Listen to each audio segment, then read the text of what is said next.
Okay, so lastly, you asked the question that do we require spiritual consciousness to tackle obstacles and calamities? And if yes, why? If no, why? And Amrita Mataji had a response. Yes, Mataji, can go ahead. I have observed like when I'm feeling very low or having a situation, so I get motivation from normal people. But I've also noticed that motivation goes in like 1 minute or maybe like 1 hour. Then again I'm in a sulking position. So, but when I take a spiritual guide, then I feel yeah, I can go my into myself, ask the answer, and open a spiritual person and their YouTube channel or maybe their book or their views, and that actually I understand, implement, and this gives me a solution. Yeah. And the motivation is very long. It stays me within me for a very long time. Yes, yes, yes. Thank you. Thank you very much, Amrita. Yes, indeed, a very good Hmm. response. As this English saying goes, that motivation is temporary, but discipline is permanent. The motivation may come and may go for a very short time. But if we follow our lifestyle, if we follow a lifestyle where we are disciplined in our practices, that motivation stays permanent. And therefore, when someone comes to spiritual life, someone is a seeker, someone practicing spiritual life, naturally there will be calamities. Calamities and difficulties are there in everyone's life. But how should we tackle that rather than blaming everyone, blaming God, blaming our circumstances? What we should do? We should always act in spiritual consciousness, always acting in spiritual consciousness. Now we see that in history, in the story of Ramayana, we learned last week, when Lord Ram was sent to the forest, banished to the forest for 14 years, he could have responded in various other ways also. And honestly, we should admit that if we would have been in his place, we could have responded in some very different ways. Like we could have just said to our father, like, what is this? How dare you do this? I'm going to be the king next, just the next day. He could have reacted in like given various responses. And not just him, his wife, Mother Sita. Even she took calamities for being with her husband. So the point is, there will be calamities in our lives. And everyone faces some difficulties or others. If I ask all of you must have faced various calamities, difficulties, thinking that there's no hope, what to do. Somehow it has to be taken in a spiritual understanding. Now, what is the spiritual understanding we should handle? Spiritual understanding is that actually it is my reactions which are coming to me. That can be a negative understanding, but that's of course a truth. Another positive side to look at it is that since I am part and parcel of God, and God cannot do anything wrong to his part and parcel. Nothing wrong can happen. Even if there is some calamity or difficulty, it's a lesson to learn so that I grow. It's an opportunity of growth, not an opportunity to lament. And that's how a person grows. That's how spiritual understanding grows. It's difficult, as it is said, easier said than done. So we may say it very easily, but we should take it in a way that it is an opportunity for growth. And when someone is a spiritual seeker, spiritual practitioner, he can actually take obstacles as stepping stones to success. And that discipline and motivation always stays permanent. It won't be temporary. So this is one other important lesson we learn from Ramayana. Lord Ram faced this difficulty that he had to be banished to forest. Even his wife Sita, Mother Sita, she took difficulties. And they handled crisis in a mature way, taking it as God's wish. All right. So we should not be discouraged. Rather, we should be consistent in our practices and things change. As they say, this too shall pass. Many times when someone is spiritual seeker, someone is practicing spiritual life, they complain that I thought I'll be happy. You advertised me when I came new, that this is the source of happiness. This is how we become happy. And that's why, and that's something you must have been told by whoever you came in contact with. They must have told you, right? That's how we become happy. and this is source of happiness, search for happiness. But actually, we become happy by being in spiritual platform. Material conditions may change. That is this world. Uncertainty is the only certain principle in this world. So we should have this understanding. Okay.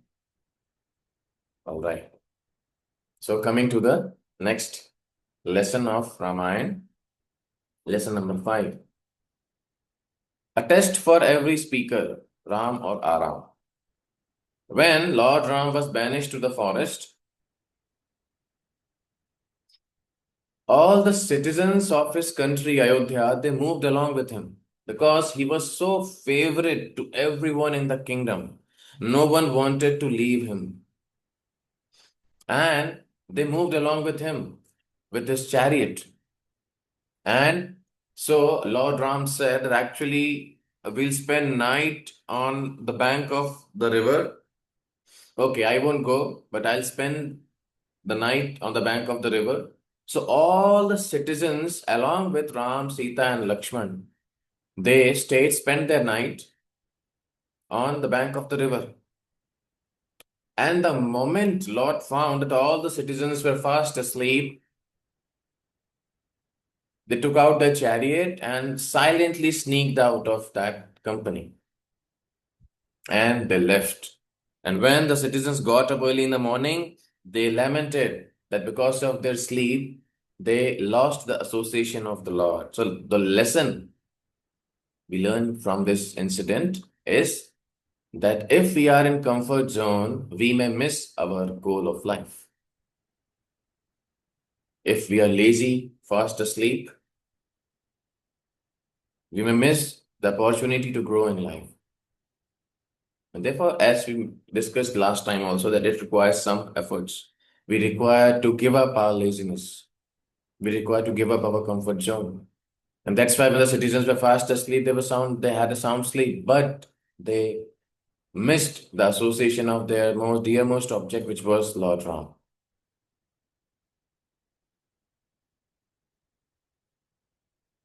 It's a very important principle that we give up laziness in our special practices also. And we should become that disciplined that whenever there's an opportunity for spiritual growth, either going to the temple or meeting and hearing from devotees or discussing spiritual concepts, we should have that discipline that we come to and that we take advantage of such opportunities. Otherwise, the goal of life can be missed. That this attitude we should develop from hearing this incident. Very important. Okay. All right. So the last lesson for today, I won't go long. I won't take a lot of your time, even though that it was some problem in the group, but at least we'll finish whatever we want. So alertness in spiritual life. We need to be alert in our spiritual life. Message goes that Lord Ram left citizens when they were inattentive. Another subtle form of laziness is inattentiveness. When we are inattentive. So when we chant, we should be attentive. When we hear something, when we discuss something with devotees in forums and classes, we should be very attentive. And when we go to temple, take darshan of the deities, when we sit in kirtan and we are immersed in the meditation, the chanting of the Hare Krishna Mahamantra, we should be very attentive. That we should take care. We should be attentive in that sense. Attentive means why a person is attentive. He can only be attentive when he understands that this is something very crucial. It's the most crucial activity of my entire day. Hearing from scriptures and getting spiritual knowledge, chanting and meditating, going to temple regularly. These are some crucial activities. So when a person thinks itself to be, think these activities to be crucial, automatically he pays attention. Automatically he pays attention because he understands that these activities are actually important. And when there is no attention, what will happen is we again get back to square one to our normal bad habits. our bad tendencies which we had, to our struggles which we had. And therefore, we should be attentive in our spiritual practices. See, everyone is attentive in their job. They're attentive to the family needs. And I don't need to mention that because all of you are already, you're either working or handling your family. Someone may be a homemaker. So we are very attentive to each and every detail, even in designing the tables. What stuff and is kept on which side of the table, where to keep everything, what kind of curtains do we have? So we are attentive to each and everything in our personal lives. Similarly, we should learn to develop attentiveness and alertness in our spiritual practices also. What kind of content we are consuming from the internet? What kind of information do we get from others? What kind of company do we keep? What kind of habits we are developing? So, little attentiveness is required in that sense. And this one should take care very specifically. Then only we can have little experience of some divinity in our lives. Then only we can experience some transformation, because spiritual life is about changing. If there is no change, there's no use. And not just spiritual life. Someone goes to the gym for weight loss, and if nothing happens, what conclusion can we derive from a person who is going to the gym but nothing is happening to him?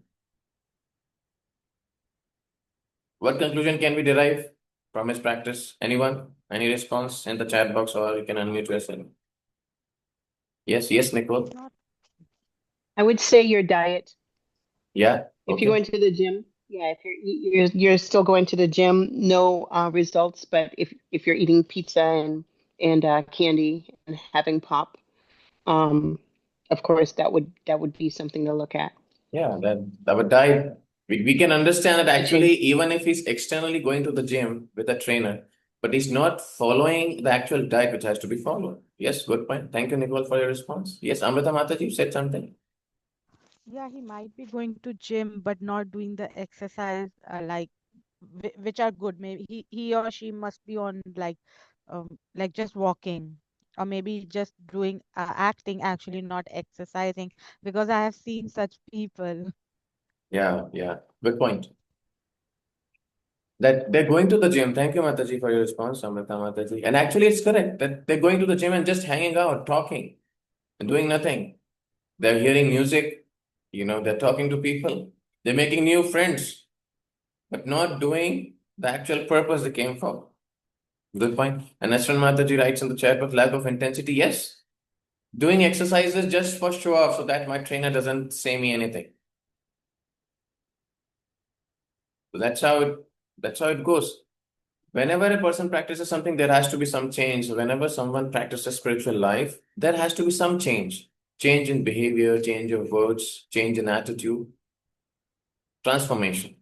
More than information, it is transformation. Nowadays in the outside world, spiritual life is becoming more and more trending. You might be knowing that.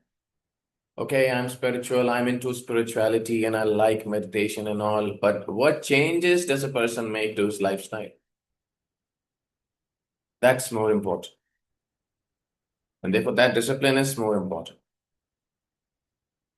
Okay, coming to the next lesson. Sometimes saintly persons might cause pain to others, not to hurt them, but benefit them. Sometimes our teachers, our mentors, our counselors, our guru, teachers, they may put us in apparent discomfort or pain by either chastising us or giving us some feedback, or giving us some task which can be discomforting, but that is for our own benefit. We should not look upon it as torture,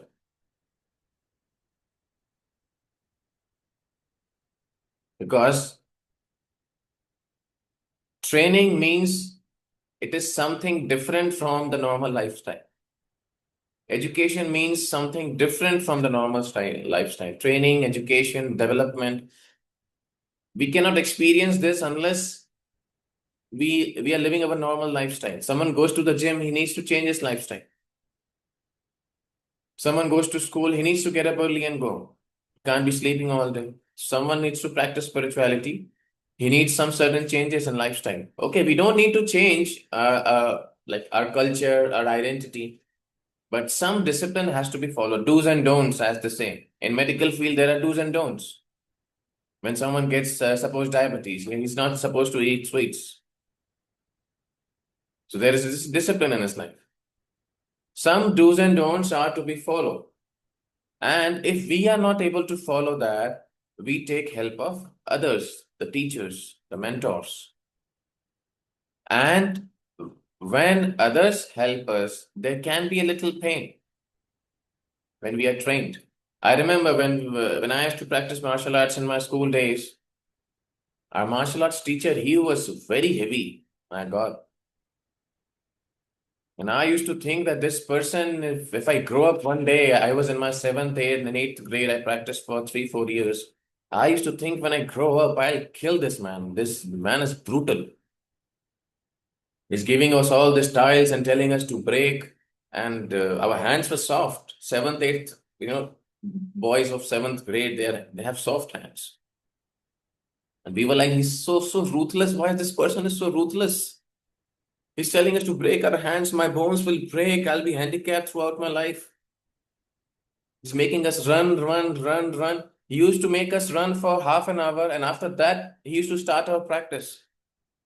And the whole body was drained. Every inch of the body used to pain. And I was like, I'll kill him someday. See, I don't like this man. But gradually, when I grew up, I understood that he inbuilt such a discipline in life. He built in that mentality that anything may happen, we should not give up. But that was painful. That was painful. But now I understand what was he doing. He actually made strength out of his students. Initially, we don't like it. I don't know how many of you had this experience. You may have some in some other fields also, but that was my experience. And now I'm understanding he did such a great contribution in my life that made me disciplined, that made me obedient, that made me have this mentality that I should not give up. Whatever difficulties may come, we should fulfill our duties. So it pays off in the later stages of life. So if there's some trouble comes for our development, we should embrace it lovingly, even though we may not like it. We may abuse the person behind the back, but we should at least do it with a grateful heart. At least do it, even though we don't want to. This discipline, it is difficult nowadays to persuade people to do things which they don't like. It's difficult now, but it is required. It is required to some extent. At least comfortably, whatever we can do in our own little capacity. But some changes are required, and it's painful, but we should go through it. It's required. All right. So today we'll stop here, and we won't extend for long. I won't take much of your time. It's already late in the night, so it's time for you to take dinner and all. I won't extend. So we'll stop here. Thank you very much. Hare Krishna. Any questions, comments, some reflections, take home messages from anyone? You can kindly unmute and speak, and then we'll stop for today. Hare Krishna, Prabhu. Hare Krishna. Yes, Nasreen. Any tips for waking up earlier in the morning? Yes, good point. Any tips for waking up earlier? The most important tip for waking up early in the morning is to sleep early in the night. The saying which we used to hear in school days, early to bed, early to rise, makes a man healthy, wealthy, and wise. And whatever is required that we sleep early, we should do that. Like taking light dinners and or taking no dinner. I'm actually saying something very revolutionary. It may not be possible sometimes because when we are in family, Everyone is working outside, so dinner is the only time when, the whole family sits and meets. So I don't know.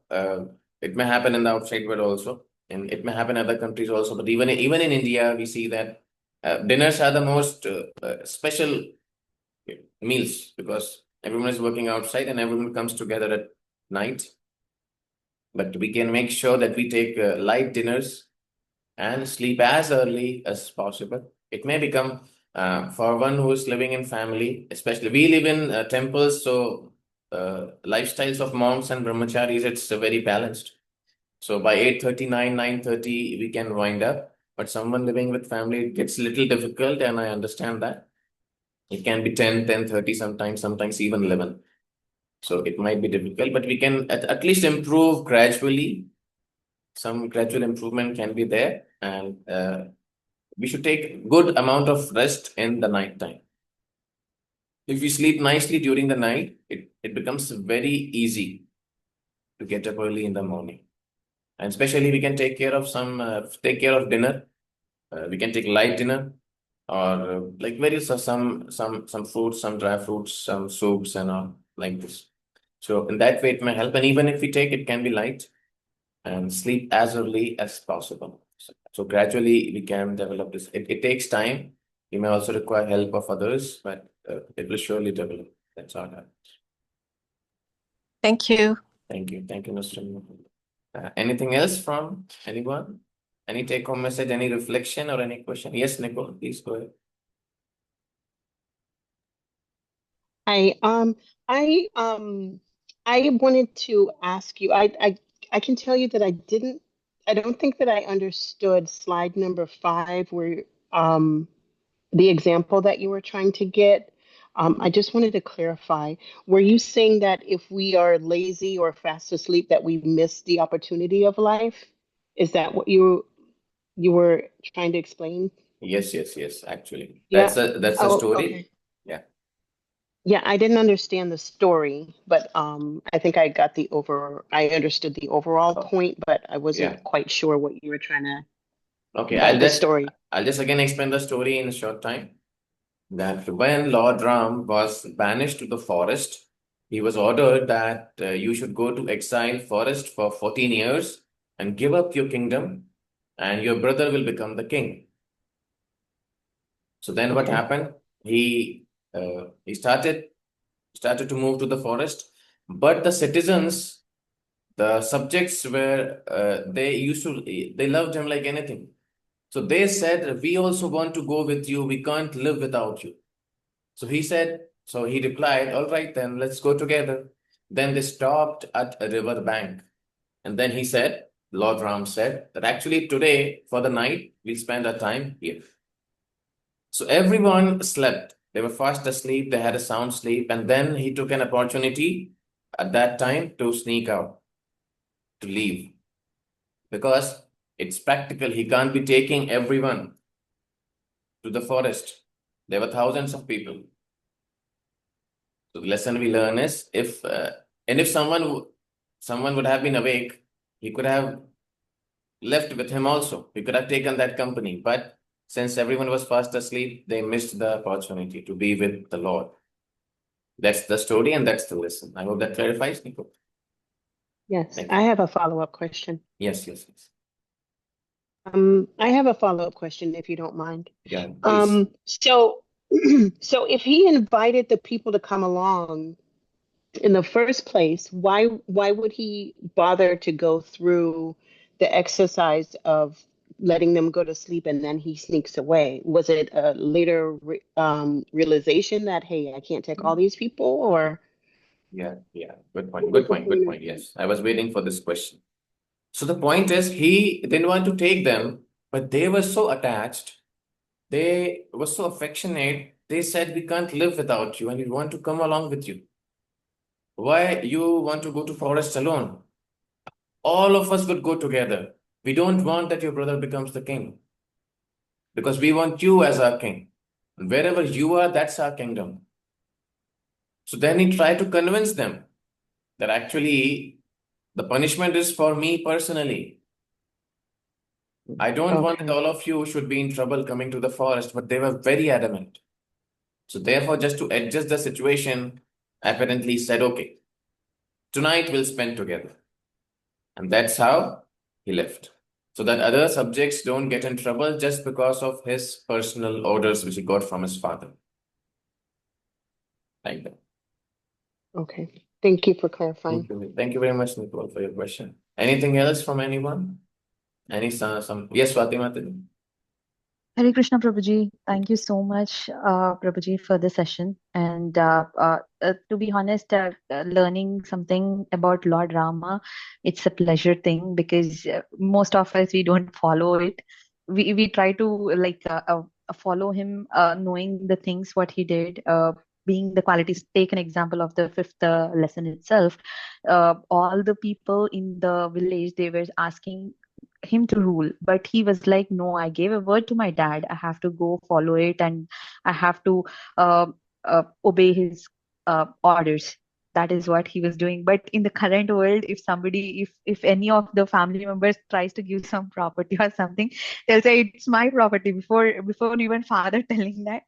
They will say it's such an opposite world currently we are living in, and we have to actually obey the orders, and at least not even 100%, at least a part of it we have to take his rules as a guidance and implement in our day-to-day life.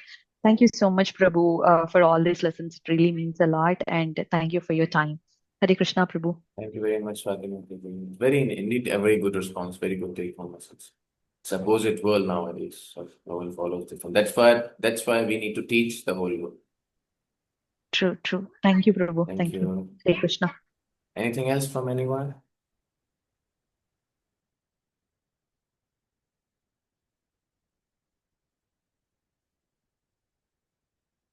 Okay, there's no one to speak, then we can stop here. Thank you very much for your valuable time and patiently joining the meeting again. I wasn't expecting, I thought the meeting was ended, but thank you for joining. So we'll stop it. Thank you very much. Hare Krishna. Thank you. Hare Krishna. Prabhuji.